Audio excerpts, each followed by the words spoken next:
À la fin des années 1970, une étude novatrice a démontré pour la première fois qu'un placebo pouvait entraîner la libération d'endorphines, les analgésiques naturels du corps, tout comme certains médicaments actifs. Dans cette étude, John Levine, un médecin détenteur d'un doctorat de l'Université de Californie à San Francisco, donna des placebos plutôt qu'une médication antidouleur à 40 patients dentaires à qui l'on venait tout juste d'enlever les dents de sagesse. Sans surprise, la plupart des patients, qui étaient persuadés de recevoir une médication destinée à soulager leur douleur, firent état d'une réelle amélioration. Mais ensuite, les chercheurs donnèrent aux patients un antidote à la morphine appelé naloxone, qui bloque chimiquement les sites récepteurs de la morphine et des endorphines, morphine endogène, dans le cerveau. Lorsque les chercheurs leur administrèrent cet antidote, leurs patients replongèrent aussitôt dans la douleur. Cela prouvait qu'en prenant les placebos, les patients avaient créé leurs propres endorphines, c'est-à-dire leurs propres analgésiques naturels. Cette découverte constitua une étape essentielle de la recherche sur les placebos, car cela signifiait que l'amélioration expérimentée par les sujets de l'étude n'était pas exclusivement attribuable à leur seul esprit. En fait, cette amélioration émanait à la fois de leur esprit et de leur corps, bref, de leur état d'être.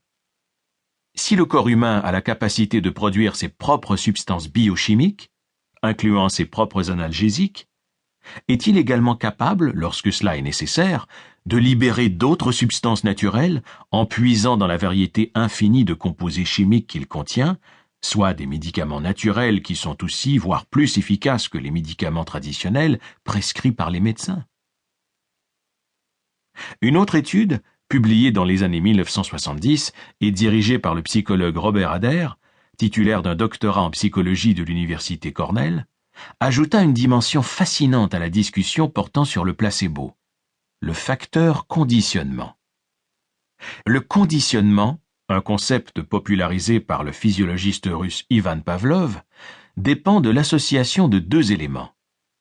Pavlov montra que si l'on accoutumait un chien à accompagner chaque jour sa nourriture d'un stimulus sonore, comme le son d'une cloche, ce stimulus pouvait à la longue déclencher la salivation de l'animal sans être accompagné de cette nourriture.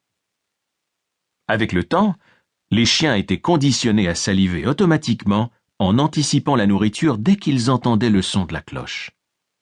Sous l'effet de ce type de conditionnement, le corps de chaque animal était formé à réagir physiologiquement à un nouveau stimulus émanant de son environnement, dans ce cas précis la cloche, sans que le stimulus originel qui suscitait la réponse, la nourriture, soit présent.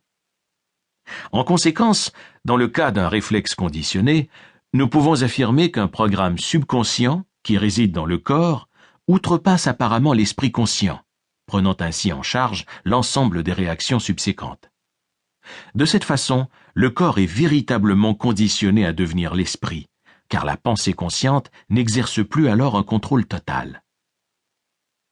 Dans le cas de Pavlov, les chiens étaient sans cesse exposés à l'odeur, à la vision et au goût de la nourriture, avant même que Pavlov ne fasse sonner la cloche. Au fil du temps, le seul son de la cloche conditionnait les chiens à modifier automatiquement et inconsciemment leur état physiologique et chimique. Leur système nerveux autonome, le système subconscient du corps qui opère en deçà de la conscience, prenait alors la relève.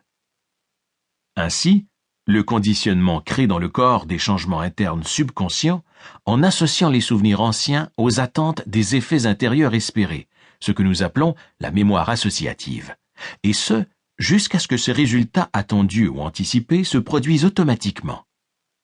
Plus le conditionnement est fort, moins nous avons de contrôle conscient sur ces processus, et plus la programmation subconsciente devient automatique. Les chercheurs ont commencé alors à prendre conscience que l'esprit était à l'évidence capable d'activer subconsciemment le corps, et ce, d'une façon bien plus puissante qu'ils n'auraient pu l'imaginer. L'Orient rencontre l'Occident.